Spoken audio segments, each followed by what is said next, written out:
Great. So the book's title is Navigating U.S.-China Strategic Competition, Japan's International Adapter Middle Power State or Approach. And I guess the key is that, Japan has to, its comprehensive and most important partner, bar none, is the United States. And we often think about U.S.-Japan relations through the lens of World War II.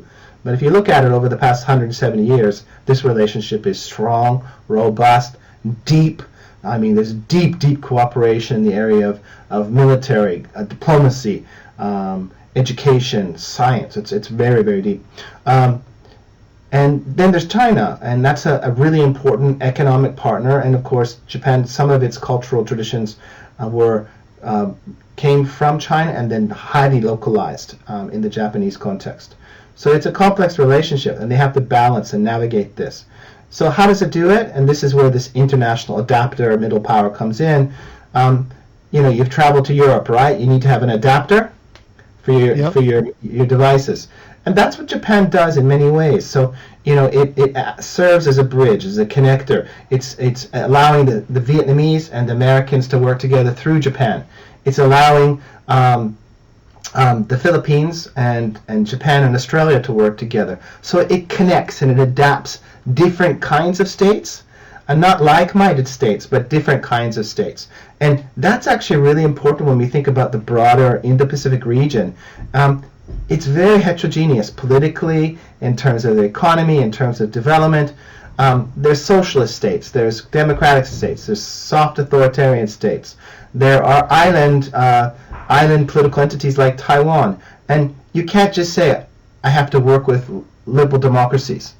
If that's your approach, you don't have any friends, right? You're going to alienate people. So Japan has this really interesting approach where it serves to connect different states, and it does this in the security realm, it does it in the infrastructure connectivity realm, it does it in terms of trade, it does it in terms of diplomacy, and most recently, over the past 4 or 5 years, it's done it in the area of technology. And I guess that's the big take-home of the book, is that if you want to be an effective player in the region, you can't just work with democracies, you have to work with a whole group of states. It's kind of like going to the Star Wars canteen, right? You got to work with all those different aliens if you want to play the poker game.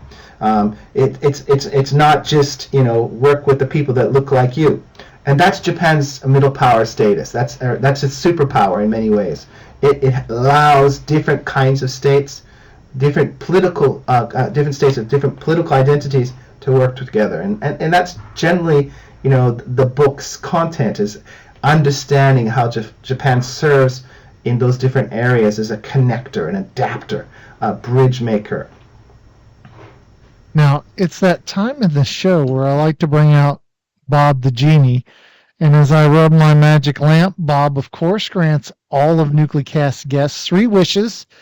He only stipulates that the wishes have to be in relation to the topics we've been discussing, so no great wealth, no youth, none of that. Just wishes related to our topic. So, with that in mind, let me ask you, what is your first wish? I'd like to see the United States commit to some kind of trade agreement so it's anchored in the region, not just through security partnerships, not just through diplomatic partnerships, but through an economic partnership that allows it to work with Japan and Australia, Singapore, to build the next set of trade rules that will help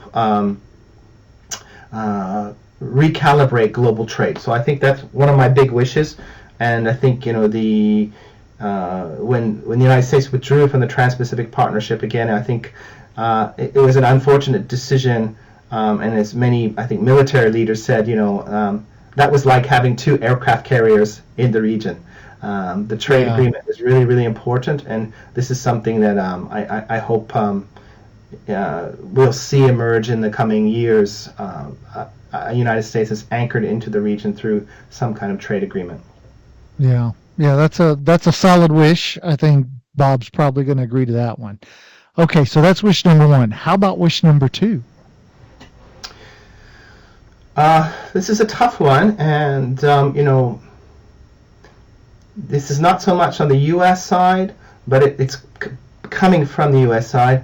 I'd like to see not only Japan and South Korea, Australia and Canada, but European countries fundamentally increase their defense spending and have a more realistic view about the security challenges within the region, drop some of the environmental extremism, and focus on deregulating.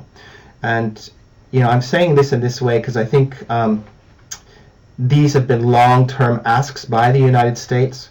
Whether it was a President Harris or a President Trump, they would have made the same requests. But I think that this is really, really important in terms of helping a collective group of countries have the economic, diplomatic, technological, and defense capabilities to outcompete authoritarian states that really want to fundamentally change how our international institutions work. They want to move towards a sphere of influence, understanding of international affairs, and they want to ensure that a might is right Machiavellian approach to global affairs is how we function. And for the U.S., this is not so bad, but for Canada, where I'm from, or Japan, where I live, or South Korea, or Singapore, this is a nightmare. And it will bring instability. So that's my second wish. Forget the noise that comes out of the White House and listen to the requests and try to, again, to spend more and deregulate and be more realistic about the challenges that we're facing. Yeah, that's another good one. So now you're down to your final wish. That's a tough one.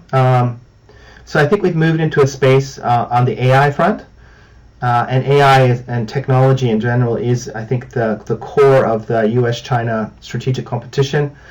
Both understand that who leads, who will be the front runner of AI and quantum computing development will shape not only the 21st century's economy, but maybe the 22nd, 23rd, 24th, 25th. So my hope is that again, working with the United States and Japan and South Korea and Canada and the EU, that they're able to come together and coordinate their development in AI and quantum computing so that they can win that competition and win that competition in a way that protects our values and our systems in a way that ensures that we can continue to have a rule of law based international order that focuses on freedom, that focuses on democracy, that focuses on development, focuses on open societies.